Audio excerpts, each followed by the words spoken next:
404 BC, the dead of night in a god-forgotten Phrygian village called Melissa, lost in the heart of the Persian Empire. The air is thick and still, smelling of pine resin and dry dust. Suddenly, the silence is shattered by the crackle of flame. The wooden house, a refuge for the most wanted man in the Hellenic world, is engulfed in fire. From within, through the roaring blaze, a figure bursts forth. Not a warrior in armor, but a half-naked man whose silhouette, even in its death throes, retains a kind of majesty. This is Alcibiades. In one hand, he holds a short sword. In the other, his cloak is wrapped around his forearm, his only shield. He does not scream. His face, which once drove Athens mad, is twisted with fury and understanding. Around the house, hidden in the darkness, are the assassins, sent by the satrap Pharnabazus on the orders of the Spartan commander Lysander, and perhaps even the Athenian tyrants. They dare not face him hand to hand, even now. Their fear of him is stronger than their discipline. Instead, arrows and javelins whistle through the night. They pierce his body, but he keeps moving forward, stumbling, bleeding, trying to reach his unseen enemy. Nearby, frozen in terror, stands his last companion, the courtesan Timandra, watching the life fade from the man who played with the fates of empires. How did this man, whose name was synonymous with brilliance, wealth, and power, end up here, in this nameless trap, to be killed by hired cowards? To understand this, we must go back to the world he first conquered, then betrayed, and finally tried to save. The world that both created and destroyed the phenomenon named Alcibiades.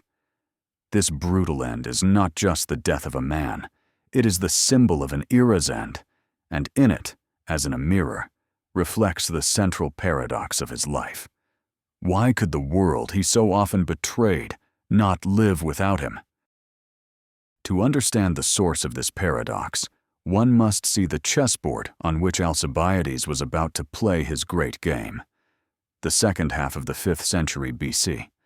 The Hellenic world is split in two, and this division runs not along borders, but through souls. On one side, Athens, the sea wolf, drunk on its own power. It is a swirling cauldron of democracy, philosophy, art, and boundless ambition. The Parthenon still gleams with newness. The students of Socrates argue in the Agora, and in the port of Piraeus, hundreds of triremes stand ready to carry the will of the Athenian demos to the furthest corners of the known world. Athens is movement, innovation, risk, the embodiment of the idea that man is the measure of all things. On the other side, Sparta, the land bare, an unbreakable rock of tradition and discipline. It is a world frozen in time, a military oligarchy where the life of every citizen, from birth to death, is subordinate to one goal: service to the state. Spartans do not build temples or write tragedies. They forge the world's finest soldiers, hoplites whose phalanx seems an irresistible force. The Peloponnesian War, raging for decades, is not just a conflict for hegemony. It is a clash of two worldviews, two incompatible truths. And to the east, beyond the Aegean, a third player watches this mortal struggle between the two Greek titans, the vast, slow, but fabulously wealthy Persian Empire. It waits for the wolves to tear each other's throats out, so it can pick off the weakened victor. It was into this world, electrified by hatred, pride, and fear, a world where a single wrong word or one brilliant move could change the course of history, that Alcibiades was destined to burst. He was the perfect product of this age, an age of great opportunities and mortal dangers. He was not a commoner who had clawed his way to the top. Alcibiades was born with a silver spoon in his mouth, but that spoon was dipped in the poison of ancient curses. On his mother's side, He belonged to the Alcmaeonidae, one of the noblest and simultaneously most scandalous families in Athenian history. They were a clan of reformers and tyrants, heroes and exiles. According to legend, the Alcmaeonidae were afflicted by an ancient curse for a sacrilege committed by their ancestors many generations ago. This shadow of the agos, or stain, gave his enemies a convenient tool for manipulation. Any failure associated with Alcibiades could be interpreted as the god's wrath upon the cursed family. But from his father's side, he inherited a flawless reputation.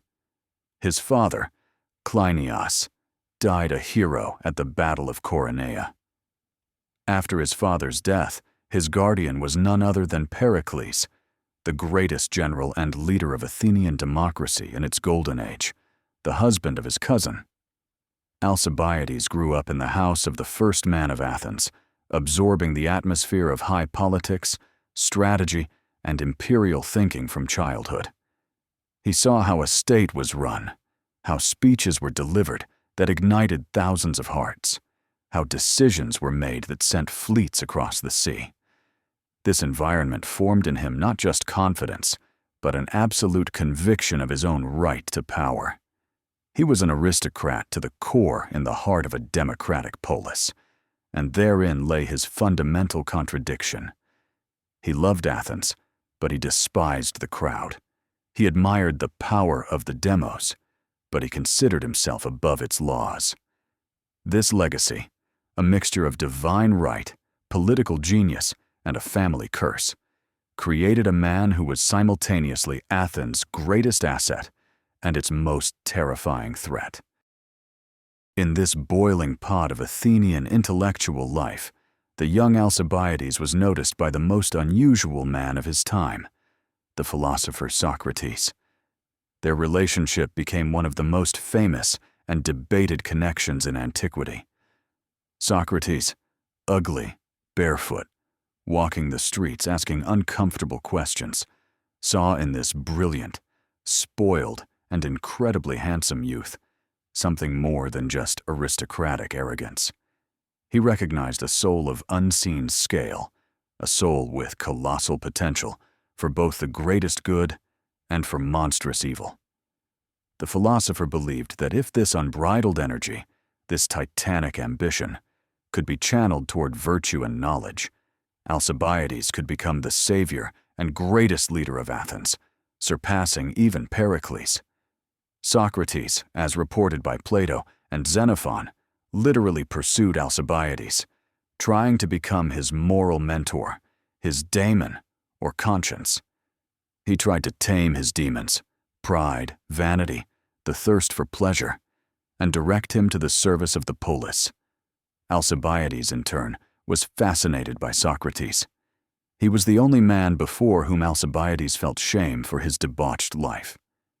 In Plato's Symposium, a drunk and candid Alcibiades admits that Socrates' words make his heart beat faster and tears flow from his eyes, and that he feels like a slave before the philosopher's wisdom. But this attraction was a struggle. Within Alcibiades, a relentless war was waged between Socrates' philosophical prophecies of his great destiny and the whisper of his own demons, which called him to glory, power, and pleasure at any price. This internal battle became the central tragedy of his life. He heard the voice of reason, but succumbed to the call of passion. He knew what was right, but he did what he wanted.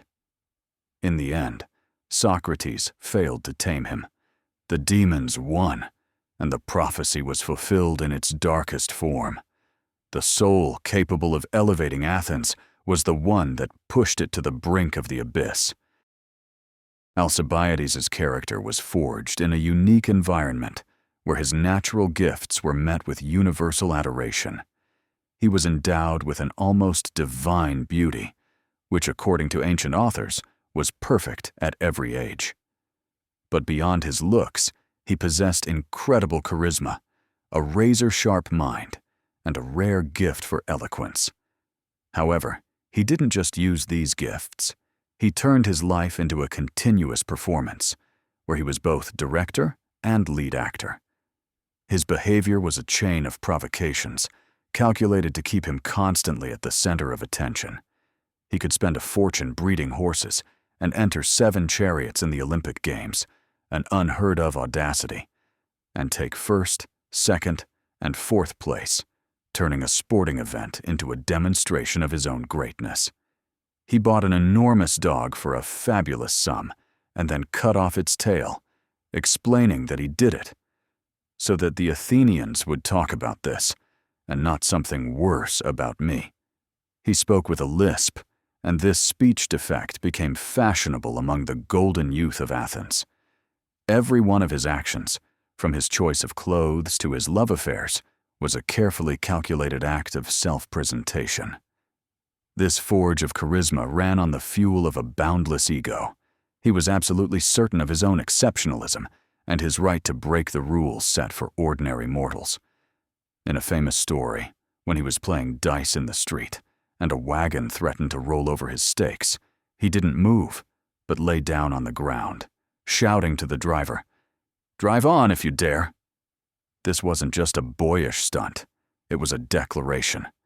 The world must bend to me, not I to the world. It was this mix of charm, audacity, and deep, almost pathological narcissism that first made him the idol of Athens, and then its greatest problem. People admired him, but they could not control him. And for Alcibiades, control was unbearable. The theoretical lessons of Socrates and the shocking antics on the streets of Athens were merely a prelude. The true test of character happens in the roar of battle, and for Alcibiades, that test was the siege of Potidæa in 432 BC. It was one of the first major operations of the Peloponnesian War, a brutal and grueling campaign. Alcibiades, then a very young man, served in the Athenian army alongside his mentor, Socrates. During one of the fierce sorties, he was wounded and fell on the battlefield, surrounded by enemies. He faced certain death or shameful capture, but at that critical moment, Socrates, who fought beside him as a simple hoplite, stood over his body and single-handedly defended him, fending off enemy attacks until help arrived. This act saved the life of the future general and traitor. Later, in another skirmish, Alcibiades himself, seeing Socrates in danger, rushed to his defense and saved the philosopher. The Athenian command, learning of these events, decided to award the prize for valor. Everyone knew that Socrates was the true hero, but the philosopher, true to his principles of nurturing a future leader, insisted that the award be given to the noble and ambitious Alcibiades, arguing that his valor was no less, and the encouragement for future exploits was more important for such a man. This episode is incredibly telling. It demonstrates not only Alcibiades' personal courage, but also Socrates' complex, almost fatherly feelings for him. The philosopher didn't just save a youth, he saved, as he thought, the future greatness of Athens. But in this act of salvation lies a tragic irony. By saving his student's physical life, Socrates unwittingly aided the rise of a man whose ambitions would ultimately bring Athens more grief than all the enemy's spears combined. That first blood at Potidæa became a symbol of this duality. Alcibiades proved he could be a hero, but even his heroism was affirmed and magnified through manipulation and patronage, which only strengthened his sense of exceptionalism and impunity. Behind the brilliant facade of beauty, heroism, and charisma lurked an inner demon that was the true engine of all Alcibiades' actions. The ancient Greeks called this quality philotimia, a thirst for honor, a thirst for glory. But for Alcibiades, this was not just healthy ambition. It was an insatiable, all-consuming passion that demanded the entire world revolve around him. He didn't want to be just one of the best. He had to be the only one, the first, the most talked about.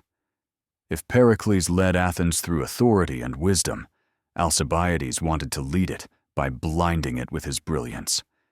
This Philotimia explains his paradoxical behavior. He did not strive for stability and peace, because in peacetime his talents were less in demand.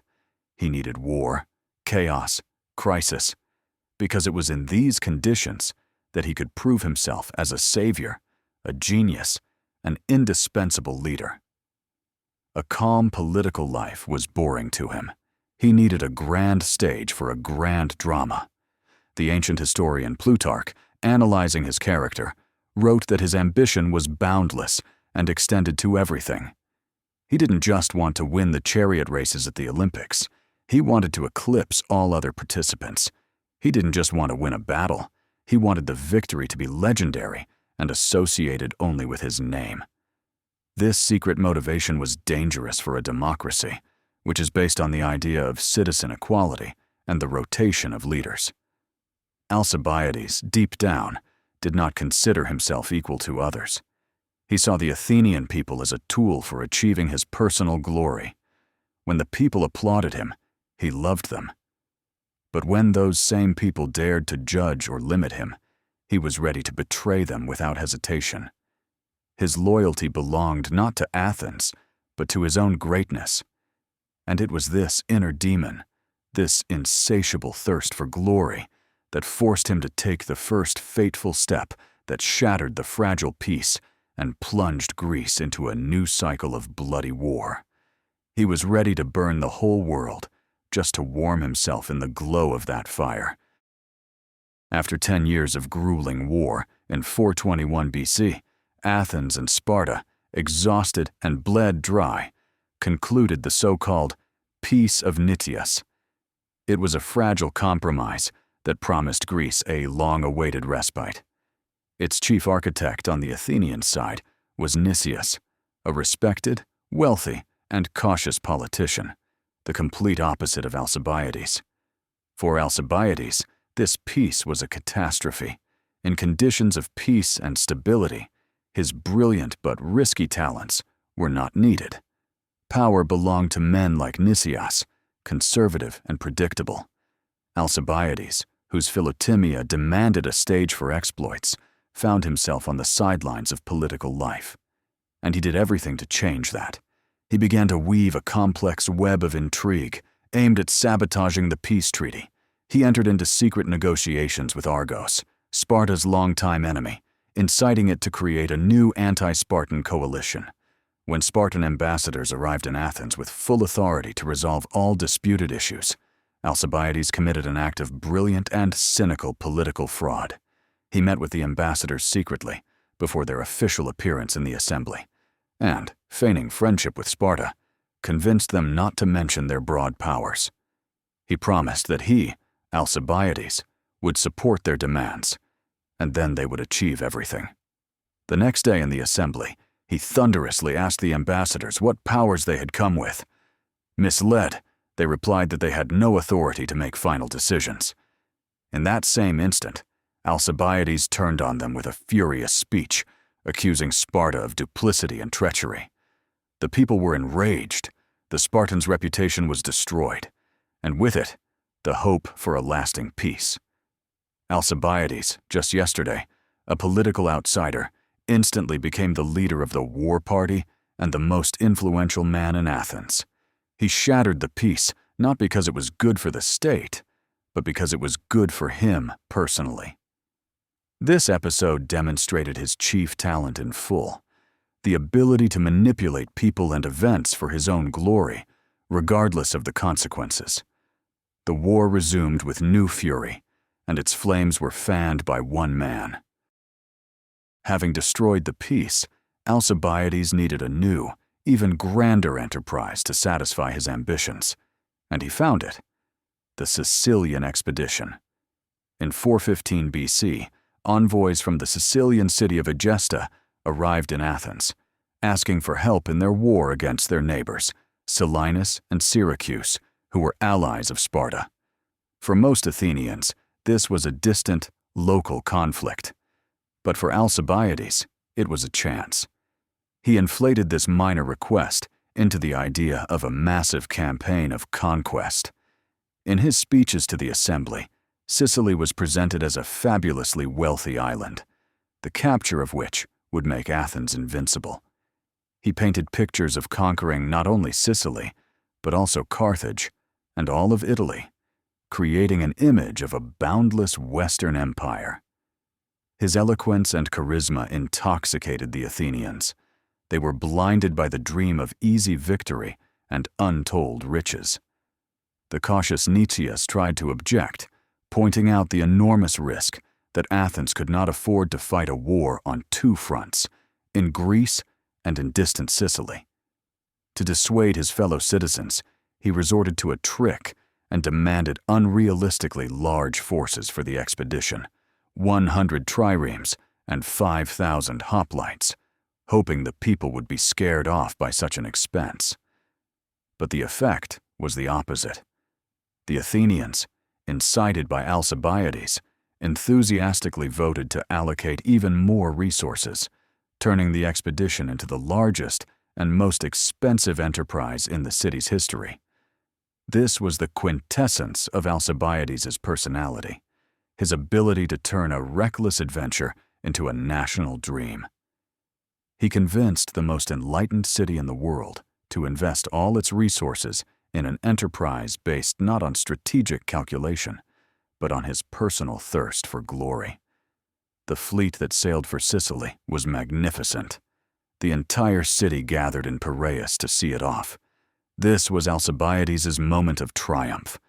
But this greatest dream, born of his ego, would very soon turn into Athens' greatest disaster. On the night before the Grand Armada sailed for Sicily, an event occurred in Athens that shook the city to its foundations and forever changed Alcibiades' destiny. All over the city, the Hermae were mutilated, stone pillars depicting the god Hermes, who were considered protectors of homes, boundaries, and travelers. Unknown persons had smashed their faces and phalluses. To modern people, this might seem like an act of vandalism, but to the deeply religious Athenians, it was a terrifying sacrilege, a terrible omen, and a direct threat to the well-being of the entire state. Panic and hysteria gripped the city. Who could have done such a thing? Suspicion immediately fell on Alcibiades' circle of golden youth, known for their drunken debauchery and disregard for tradition. Moreover, informers appeared who claimed that Alcibiades and his friends had held parodies of the sacred Eleusinian mysteries, the most secret religious sacrament in Greece, in private homes. This was an even more terrifying accusation than the defacing of the Hermae. Alcibiades' enemies, the political opponents he had humiliated by sabotaging the peace of Nicias, immediately seized the opportunity. They demanded an immediate trial. Alcibiades understood it was a trap. He demanded an investigation right here, right now, before the fleet sailed, while he was still in the city and could defend himself, and while the army, which adored him, would not let him be harmed. But his enemies were more cunning. They declared that such an important expedition should not be delayed by legal proceedings. Let Alcibiades sail to Sicily, they said, and perform heroic deeds, and the accusations would be dealt with later. It was a brilliant political move. They sent him to command the army, knowing that in his absence they could turn public opinion against him, gather more evidence, and strike him in the back. Alcibiades, appointed one of the 3 generals of the expedition, was forced to comply. He sailed for Sicily, leaving behind in Athens the lit fuse of a political bomb that was set to explode right under him. Alcibiades arrived in Sicily and began to act. His plan was daring and strategically sound, not to get drawn into an immediate siege of Syracuse, but first to enlist the support of other Sicilian cities, creating a powerful coalition. But he didn't have time to implement it. Soon, the state ship Salaminia arrived from Athens with an order. General Alcibiades must return to the homeland immediately to stand trial on charges of sacrilege. He knew his enemies had won. In his absence, the panic in Athens had reached its peak. Dozens of people had been arrested and executed. Public opinion was completely against him. Returning to Athens meant a certain death sentence. And at that moment, Alcibiades commits his first, most shocking act of betrayal. He, the commander of the Athenian fleet, the pride and hope of Athens, deserts. He agreed to follow the Salaminia on his own ship, but during a stop in southern Italy, his trireme disappeared under the cover of night. He had fled. The Athenian people, feeling tricked and betrayed by their idol, were furious. The assembly sentenced him to death in absentia. His property was confiscated, and the priests cursed his name. This curse was to follow him and his family for all time. When asked if he believed in justice in his homeland, Alcibiades reportedly replied, "I will show them that I am still alive." This was not just a phrase, it was a declaration of war. He, exiled and condemned, decided to take revenge on his city in the most terrible way, by turning his genius against it. His personal grievance, his wounded ego, proved stronger than his patriotism, and he went to the only place that would take him, where his knowledge was worth its weight in gold. He went to Sparta. Alcibiades' arrival in Sparta was a scene worthy of an Aeschylean tragedy. Yesterday's Athenian dandy, known for his luxury and refinement, appeared before the grim Spartan ephors. He shed everything Athenian. He exchanged his expensive robes for a simple Spartan cloak, grew his hair long in the Spartan fashion, began to eat coarse food, and behaved like a true Laconian. This chameleon instantly adapted to his new environment, charming even the most ascetic and suspicious warriors. But he brought with him more than just a new appearance. He brought the Spartans a priceless gift: knowledge of all of Athens' weaknesses. At a meeting of the Spartan government, he gave a speech that changed the course of the war. He revealed the entire strategy of the Sicilian Expedition and convinced them to send their best general, Gylippus, to aid Syracuse. This move would eventually lead to the complete annihilation of the Athenian army and fleet in Sicily, a disaster from which Athens would never recover. But Alcibiades went further. He gave the Spartans a second, even more lethal piece of advice. He pointed out the strategic mistake they had been making throughout the war. Every summer they would invade Attica, ravage the fields, and then leave. Alcibiades advised them to capture and fortify the town of Betrayal in the heart of Attica, just 20 kilometers from Athens. This would create a permanent military base on enemy territory, from which they could launch raids year-round. The Spartans followed his advice. The fortification of Betrayal became an open, festering wound for Athens. Land trade routes were cut. Access to the silver mines was blocked. Thousands of slaves fled to the Spartans. Athens found itself in a permanent land blockade, its economy crippled. It was a strategic masterpiece that slowly suffocated his native city. Alcibiades, driven by revenge, had given the enemy a winning strategy, dealing Athens a blow more terrible than any lost battle. While in Sparta, Alcibiades did not limit himself to political and military advice. His irrepressible nature manifested itself fully, leading to a scandal that made his stay in Lacedaemon impossible. He seduced the wife of the Spartan king, Agis II, Queen Timea. This act was not just adultery, it was an unprecedented insult to all of Sparta and its monarchy. Agis was away on campaign at the time, commanding Spartan troops at Betrayal, the very fortress Alcibiades had advised them to fortify. Timea later gave birth to a son, Leotychides, and, according to ancient authors, made no secret among her handmaidens that the father was the Athenian exile.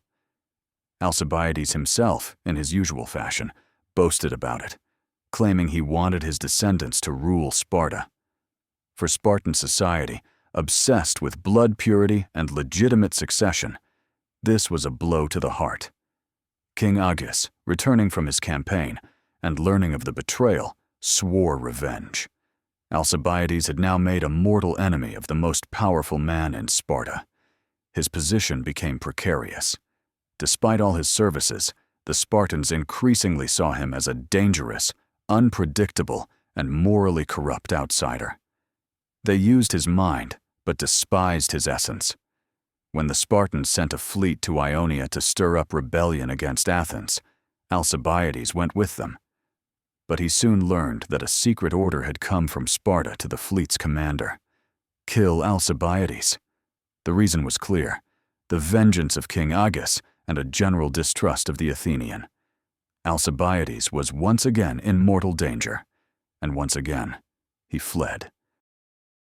Committing his second betrayal, this time against Sparta, Alcibiades found refuge with the only remaining power in the region, the Persians. He fled to the court of Tissaphernes, the powerful Persian satrap of Lydia and Caria. And here, his genius as a chameleon and an intriguer unfolded in full. If in Sparta he had behaved like an ascetic, at the Persian court he surpassed everyone in luxury, refinement, and flattery. He quickly became the satrap's closest advisor and confidant. Now, finding himself between three warring parties, Athens, Sparta, and Persia, Alcibiades began his most complex and virtuosic game. His goal was to prevent any one side from achieving a decisive victory. He convinced Tissaphernes that a complete Spartan victory was not in Persia's interest, nor was a complete Athenian one. A strong Sparta might turn its weapons against Persia. Therefore, Alcibiades advised, Persia should maintain a balance of power, helping first one side, then the other, wearing them down in an endless war in order to eventually establish control over the weakened Greeks. He became a puppet master. He advised Tissaphernes to reduce funding for the Spartan fleet, delaying pay for the rowers, which caused discontent and mutinies. Simultaneously, he began sending secret signals to the Athenians. He understood that his only path back home lay through the Athenian fleet, which was still a formidable force and concentrated on the island of Samos. He began spreading rumors among the Athenian commanders that he could sway the Persian satrap and his vast wealth to Athens' side. But on one condition: the democracy in Athens, which he hated and which had condemned him, must be overthrown and replaced with an oligarchy. He was playing on all boards at once, betraying everyone and loyal to no one but his own goal: to return to Athens as a triumphant hero. The chess game Alcibiades played with Tissaphernes was a clash of two great cynics, two masters of deception and manipulation. Tissaphernes was no naive Eastern despot. He was an experienced and cunning politician who perfectly understood the nature of power and the value of information. He saw Alcibiades not as a friend, but as an extremely useful tool. Alcibiades, in turn, saw the satrap not as a patron, but as a resource to be used for his own ends. Their relationship was a complex dance of mutual exploitation, flattery, and hidden distrust. Alcibiades taught Tissaphernes the subtleties of Greek politics, explaining the psychology of the Athenians and Spartans, their strengths and weaknesses. He advised him never to enter into direct conflict, but to act through others, bribing politicians and fomenting internal strife. This divide and conquer strategy, funded by Persian gold, was extremely effective. Tissaphernes, following Alcibiades' advice, began to play a double game. He made an alliance with Sparta, but constantly sabotaged their war efforts, either by withholding funding or by providing only a fraction of the promised fleet. He wanted the Spartans and Athenians to destroy each other, not for one side to win quickly. Alcibiades was the chief conductor in this game.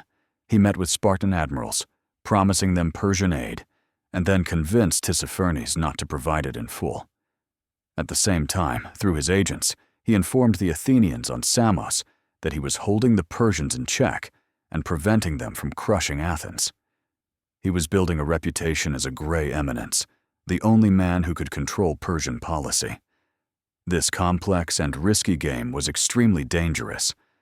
Both Tissaphernes and Alcibiades knew that at any moment, one could betray the other. On one occasion, the satrap, perhaps under pressure from the Spartans or deciding Alcibiades had become too powerful, ordered his arrest. But Alcibiades, true to form, managed to escape even this trap, which only added to his mystical aura in the eyes of the Greeks. Alcibiades' promises, relayed from the Ionian coast, fell on fertile ground in Athens.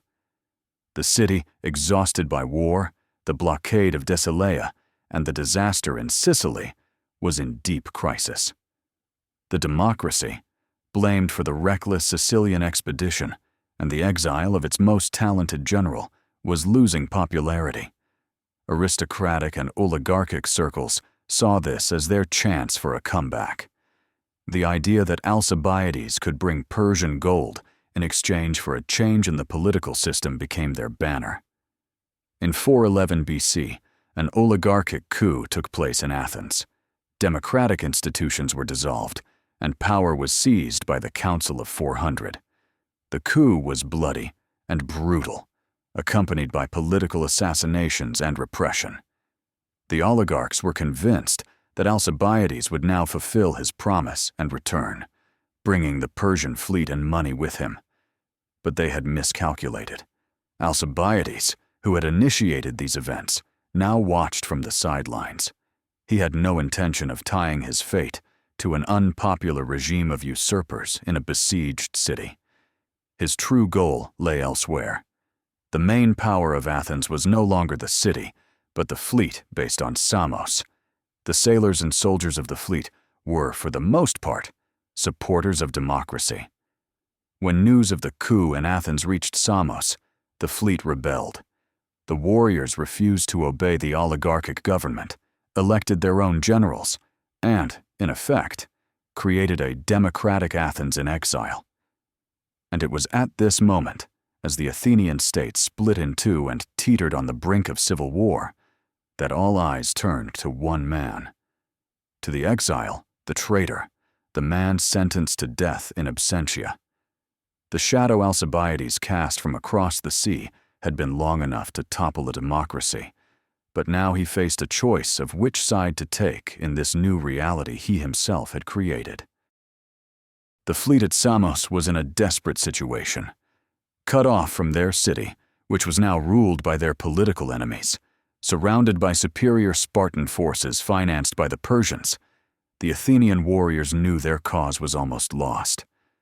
And then they remembered the only man whose genius could match the scale of the task before them. The man who knew all of Sparta's moves because he himself had suggested them. The man who, as everyone believed, controlled the Persian satrap. They remembered Alcibiades, the leaders of the democratic movement in the fleet, men like Thrasybulus, realized that without Alcibiades, they would not survive. And they took an unprecedented step.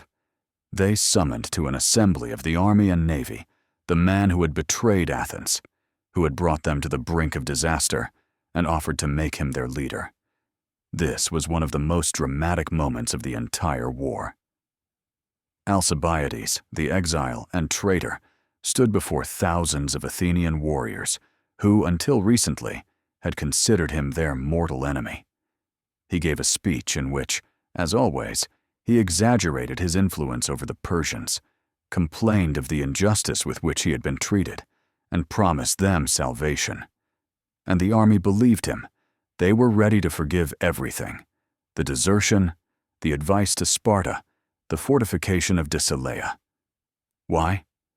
The answer lies in the psychology of despair. When survival is at stake, questions of morality and loyalty take a back seat. Alcibiades was not just a talented general, he was a phenomenon.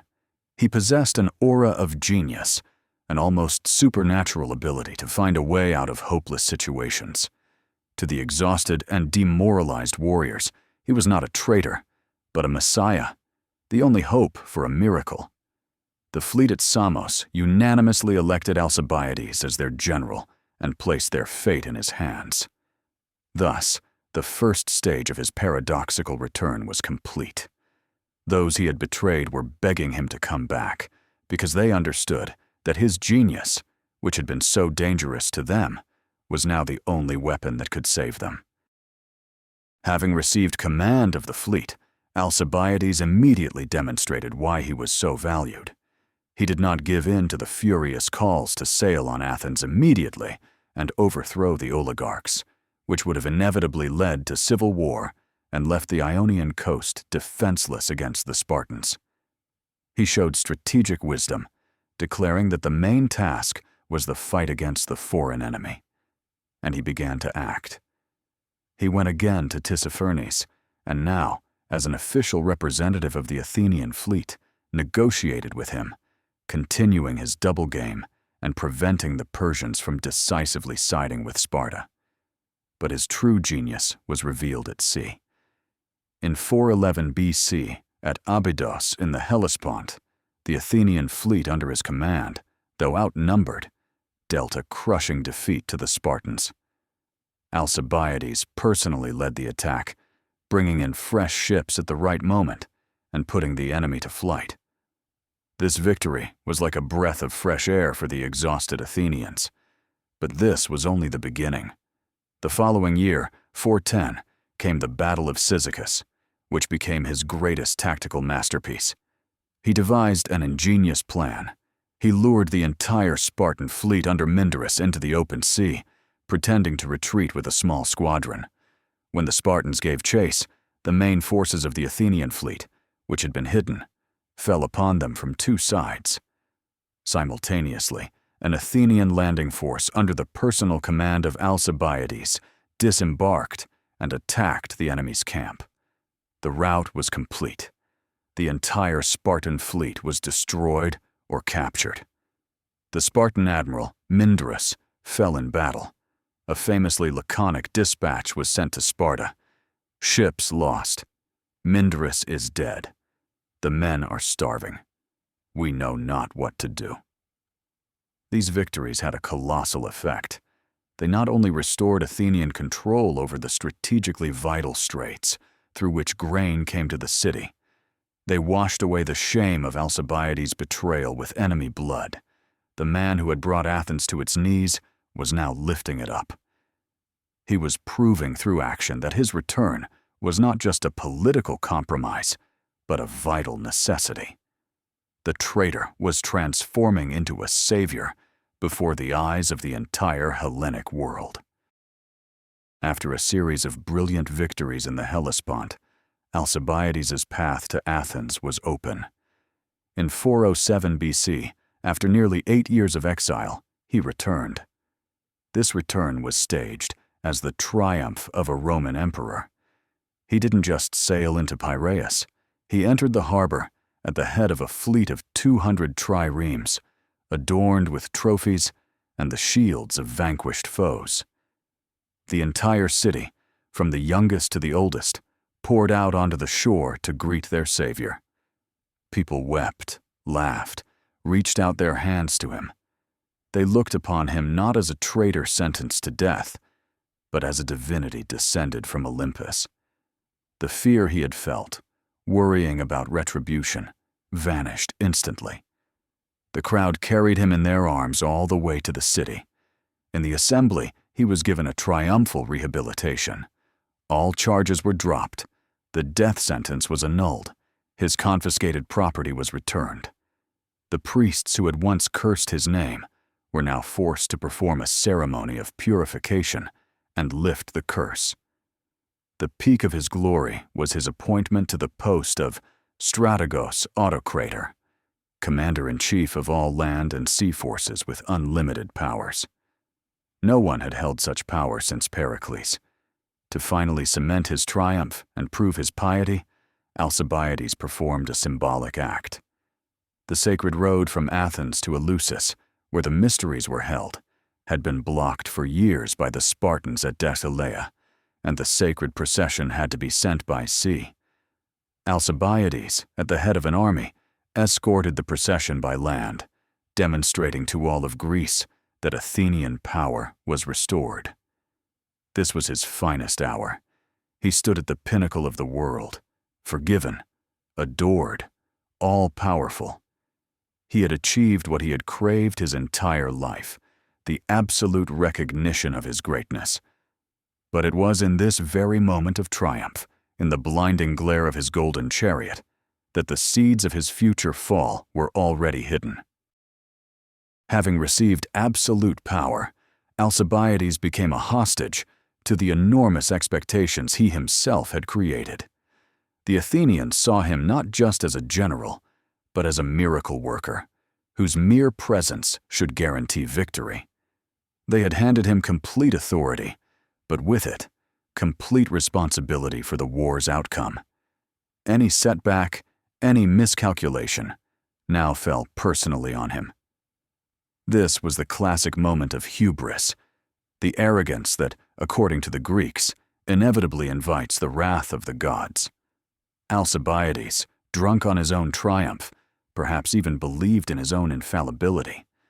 He gathered a new, large fleet and sailed to Ionia to finally crush the Spartans, who were now commanded by a new, exceptionally cunning and capable general, Lysander. Lysander, unlike previous Spartan commanders, was not only a warrior, but also a subtle diplomat.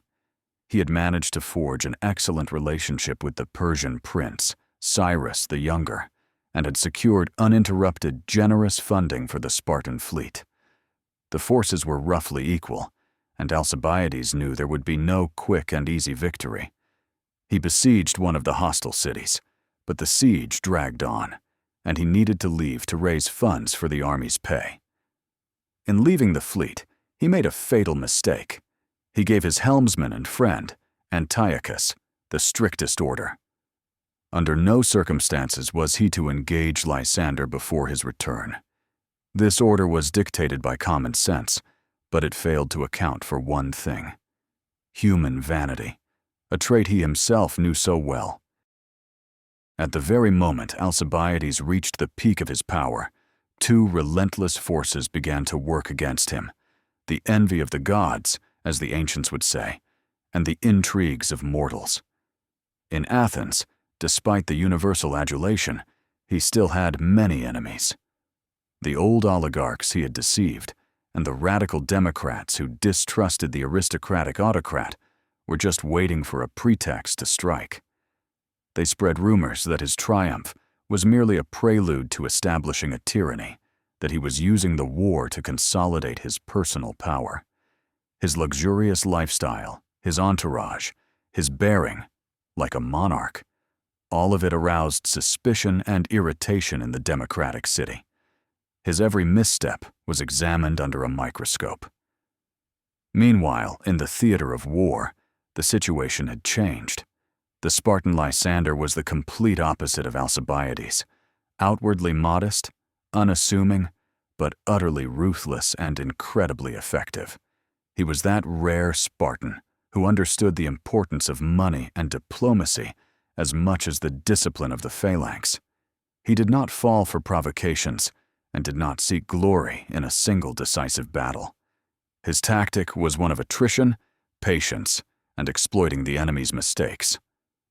Alcibiades, accustomed to quick and spectacular victories over less sophisticated commanders, was facing an opponent equal in strength and cunning. The first cracks in his aura of invincibility began to appear.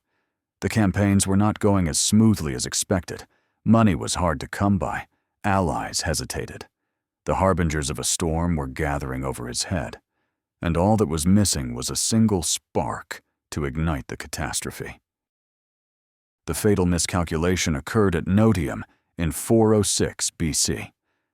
Antiochus, whom Alcibiades had entrusted with the fleet, was a brave but vain man. Left in charge, he decided he could win glory for himself by defeating Lysander. Disobeying Alcibiades' direct order, he took 10 of the best ships and sailed provocatively past the Spartan base at Ephesus, trying to bait Lysander into a fight. The Spartan commander first sent out a few ships, and then, as Antiochus engaged, unleashed his main force. Antiochus was killed, his squadron was shattered, and the Spartans then attacked the rest of the Athenian fleet, which had scrambled in disorder to help its commander. The Athenians were defeated, losing about 22 ships. Militarily, it was not a disaster, but a local setback. But politically, it was the end for Alcibiades. When news of the defeat at Notium reached Athens, his enemies immediately seized on it. They blamed the commander-in-chief for everything. They accused him of trading the war for dalliances with Ionian courtesans, of appointing his drinking buddy to a position of responsibility instead of an experienced officer.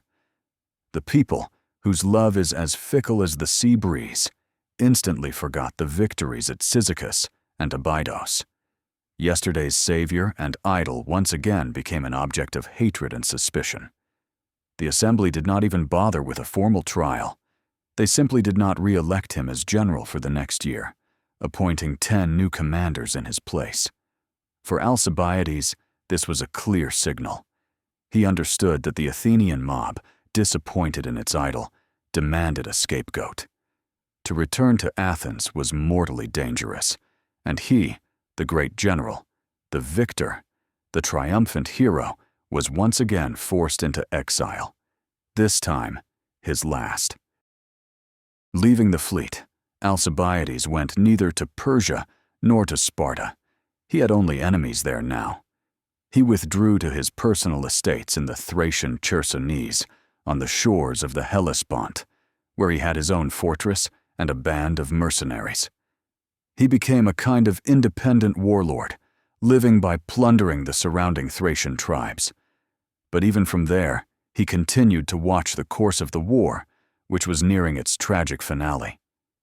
In 405 BC, the entire Athenian fleet, the city's last hope, was stationed at the river Aegospotami, on the European shore of the Hellespont. Directly opposite, on the Asian shore, was the Spartan fleet, under the command of the very same Lysander. The Athenian generals who had replaced Alcibiades were behaving with extreme carelessness.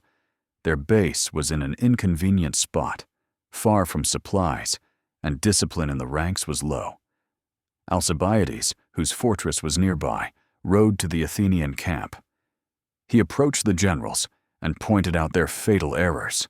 He begged them to move the fleet to the safe harbor of Sestos, where they would have both a port and a city for supplies. He warned them that Lysander was just waiting for a moment of carelessness. He even offered his help, promising to bring Thracian troops and attack the Spartans from the land. But the Athenian generals, full of envy and arrogance, rejected his advice.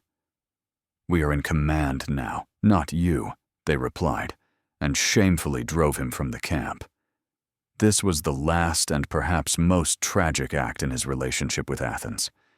He, the exile, was trying to save them from their own stupidity. His advice was rejected.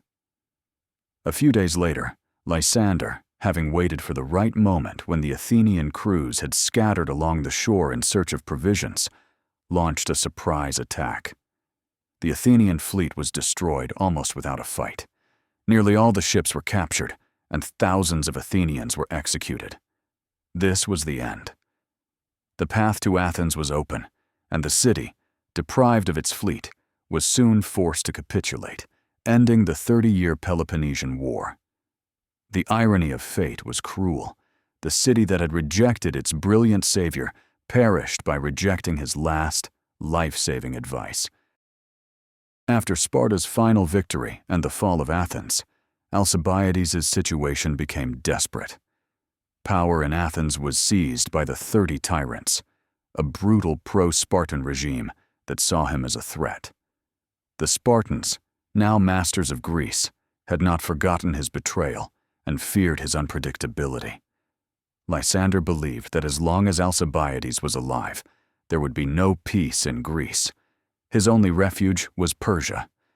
He fled again, this time deep into Asia Minor, to the satrap Pharnabazus, hoping to reach the Persian king Artaxerxes himself and offer him a new grand plan: a war against Sparta. But his fate was already sealed. The Spartans, through Lysander, and the Athenian tyrants, through Critias, who had once been an associate of Alcibiades, demanded his head from the Persians. Pharnabazus, unwilling to quarrel with the victors, gave in. He ordered his brother and uncle to kill his guest, and so we return to the scene where we began. Night, the Phrygian village of Melissa. The assassins, having surrounded his house, set it on fire. Alcibiades, realizing this is the end, makes his last desperate charge. Grabbing a dagger and wrapping his arm in his cloak, he lunges from the flames at his enemies. They recoil in terror, not daring to fight him hand to hand, and instead shower him with arrows and javelins from a distance. He falls, pierced by dozens of spears, on soil he did not know. His body, abandoned by the killers, is recovered by his faithful companion, Timandra. She wraps him in her own expensive robes, buries him, and, according to legend, tends to his humble grave for the rest of her days. Thus ended the life of the man who was more brilliant, more talented, and more ambitious than all his contemporaries. He died not in a glorious battle at the head of an army, not in his native city surrounded by honors, but in an obscure backwater at the hands of mercenaries, betrayed by all whom he had once served and once betrayed. His death was as messy, contradictory, and tragic as his entire life. Who, then, was Alcibiades in the memory of the ages? The answer is as multifaceted and contradictory as he was. For some, like the historian Thucydides, he was both the product and the destroyer of Athenian democracy, a man of supreme talents whose boundless ambition and immorality led his native city to disaster. Thucydides believed that if the Athenians had entrusted him with full power without their eternal suspicions, they would have won the war. For others, like Plutarch, he was a tragic figure, a kind of historical Hamlet, torn by internal contradictions, a genius who failed to find the right application for his gifts. His biography is a moral parable about how the greatest virtues can turn into the greatest vices if they are not governed by wisdom and restraint. In subsequent centuries, his image became a symbol of the political opportunist, the brilliant adventurer, the chameleon, capable of changing his beliefs and loyalties to suit the circumstances. He became the archetype of the brilliant scoundrel who fascinates with his mind and talents, but repels with his cynicism and egotism. But there is another view. Alcibiades is a phoenix phenomenon. His betrayals were terrible, but his returns were triumphant. He burned in the fires of exile and hatred, but each time he was reborn from the ashes, even stronger and more necessary. His story is an eternal reminder that in moments of existential crisis, societies are willing to cling even to the most dangerous and unreliable tools if they promise salvation. He was neither an absolute genius nor an absolute monster. He was a mirror of his age, brilliant, cruel, full of great ideas and base passions. And in that mirror, humanity, with a shudder and with admiration, still recognizes itself. Now, having followed his entire life's path, we can return to the central question posed by the paradox of his fate. Why was he, the greatest traitor, begged to return? The answer lies in a unique combination of three factors that made him absolutely indispensable in a total war for survival. First was his incomparable strategic and tactical genius. Alcibiades possessed the rare gift of seeing the entire chessboard. He thought globally, understood the psychology of his enemies, and knew how to make unorthodox, stunning decisions. His victories at Abydos and Cyzicus were not just luck.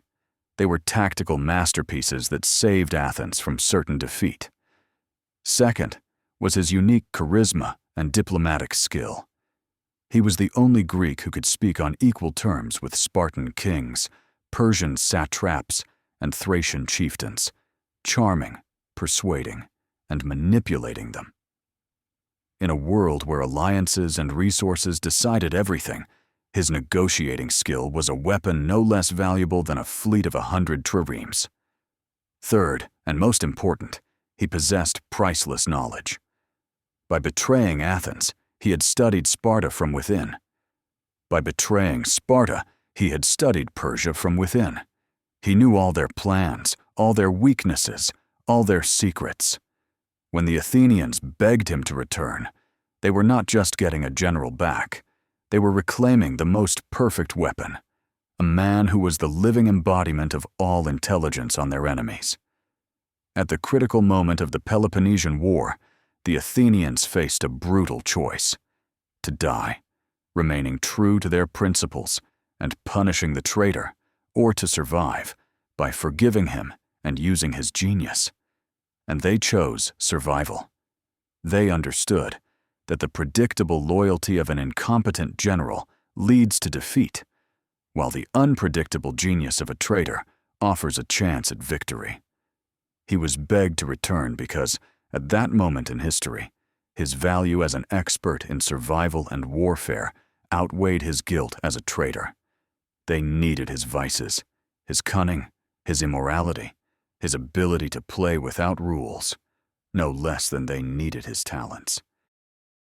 The story of Alcibiades is not just the biography of one man. It is an eternal lesson about the tragic and complex relationship between genius and society, especially a democratic one. Democracy, by its nature, strives for equality, for leveling.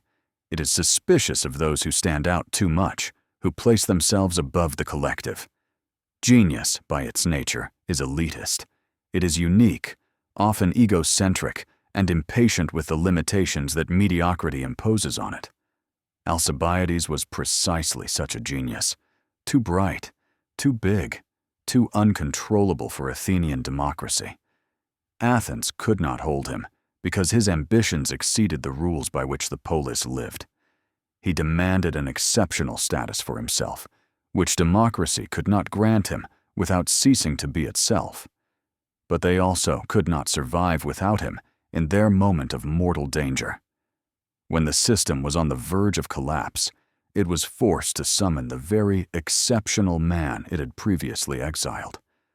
This dilemma repeats itself in history again and again.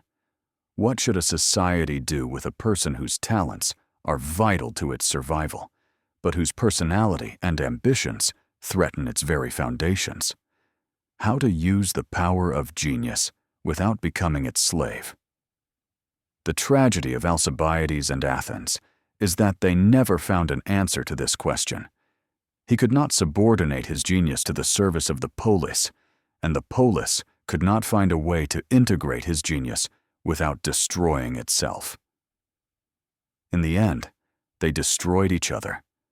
Athens lost the war and its empire, and Alcibiades lost his homeland and his life. And this eternal lesson echoes through the centuries as a warning. Beware not only the enemies outside your walls, but also the geniuses within them, whom you can neither hold nor afford to lose.